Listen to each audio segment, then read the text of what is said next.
Assalamualaikum warahmatullahi wabarakatuh. Saya Awis Korni bin Abdul Hadi yang bernama metrik AB 170045. Okey, baiklah, sekarang saya akan membuat sedikit pembentangan tugasan individu berkenaan dengan etika dan keselamatan komputer.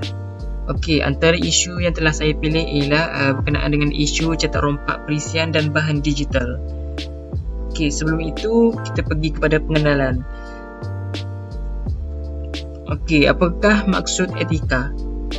Etika merujuk kepada nilai akhlak ataupun moral yang menjadi pegangan oleh individu ataupun golongan.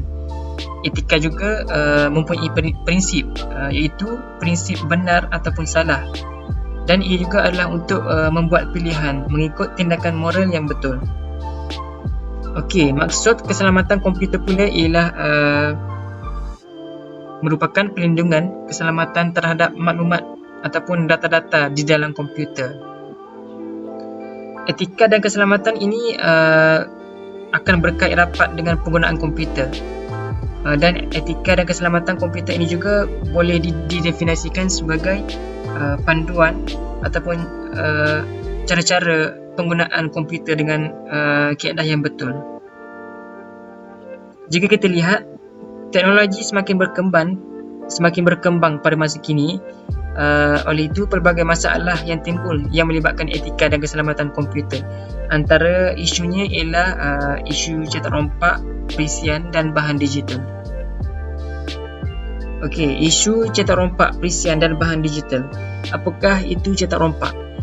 Cetak rompak perisian bahan digital merujuk kepada proses penyalinan secara haram yang dilakukan oleh mana-mana individu ataupun pihak dengan melakukan pelbagai cara.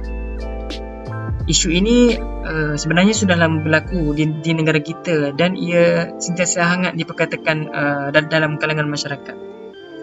Hal ini kerana kegiatan ini berlaku kerana masyarakat tidak mengambil serius tentang isu ini.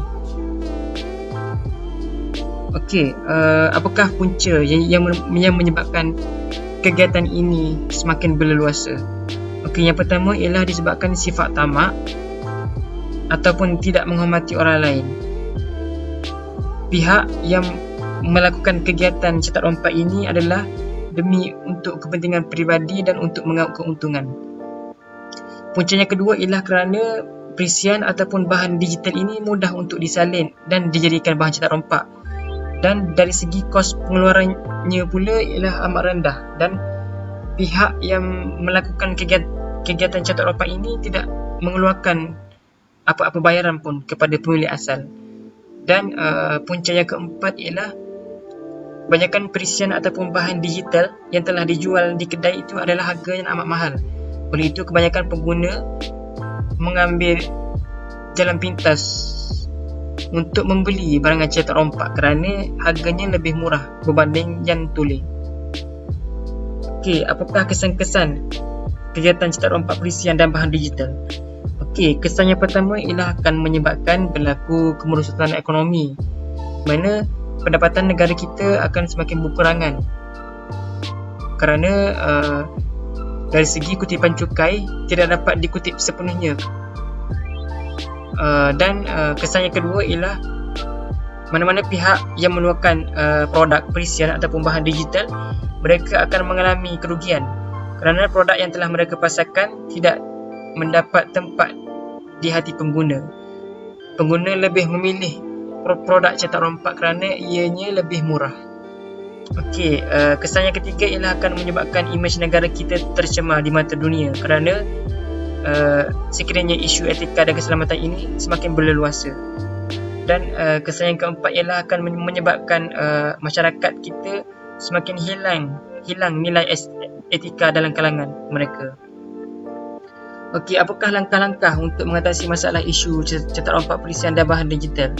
Okey, langkah yang pertama ialah sebagai seorang pengguna, kita perlu membeli perisian ataupun bahan digital ini di mana-mana kedai yang terpilih sahaja. Kebanyakan kedai-kedai yang terpilih ini dia menjual barangan yang tulen yang mempunyai cop pengesahan dan sijil oleh pemilik asal. Dan langkah yang kedua ialah pengguna juga perlu mempunyai pemahaman terlebih dahulu sebelum membeli jenis-jenis perisian. Apabila mengetahui tentang jenis-jenis perisian, pengguna akan dapat membezakan sama ada ia adalah perisian yang tulen ataupun ia adalah perisian yang cetak rompak. Langkah yang ketiga ialah pihak yang bertanggungjawab perlu mengambil tindakan terhadap mana-mana pihak yang melakukan kegiatan cetak rompak ini. Dan langkah yang keempat ialah pihak kerajaan juga perlu memantau sekiranya terdapat kegiatan oleh mana-mana pihak yang menjual perisian dan bahan digital ini secara dalam talian.